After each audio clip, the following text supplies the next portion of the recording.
खुलुमबाय, आं उदांस्रि मोसाहारि। बड'लेण्ड बुब्लिनि जानानै बयखौबो बरायना लाबाय। दिनै 25 मे 2024। नोंथांमोननो बड'लेण्ड बुब्लिया दिनैनि साना मानि थाखाय मिथिजायो एबा दिनैनि सानाव मा हाबाफारि फालिनाय जायो नोंथांमोननो फारि फारि बड'लेण्ड बुब्लिया फोरमायगोन। दिनैनि सानखौ आफ्रिका डे महरै फालिनाय जायो। आफ्रिका डेखौ आफ्रिकानि उदांस्रि सान होननानैबो बुंनाय जायो। 1963 मायथाइनि 25 मेआ आफ्रिका खौसेथि आफादनि गायसननायनि बोसोरारि गोसोखां फोरबो सान। आफ्रिका सानाव जों गोख्रोङै आरो बायदि रोखोमनि हादरमा आरो आफ्रिकानि सुबुंनि बिहोमाखौ फालियो। लोगोसे बेखौ आफ्रिका हादरमाजों लोगोसे गुबुन गुबुन हादरफोरावबो फालिनाय जायो। बेनि अनगायैबो दिनैनि सानखौ नेशनेल सिं out day, world fish migration day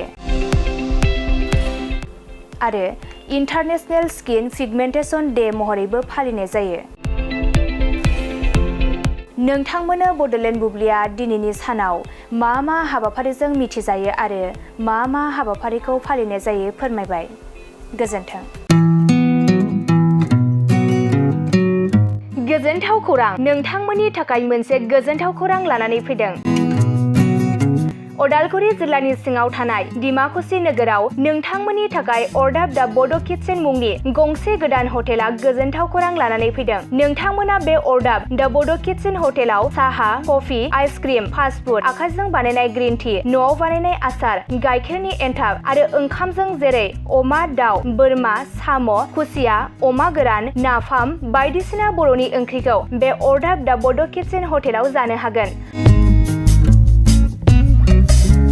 अरदाब दा बड' किटचेन हटेला डिमाकुसि सेन्ट्रेल बेंकनि खोलाहा बरुवा रेडिअ मबाइल गलाजों नांजाबनाय।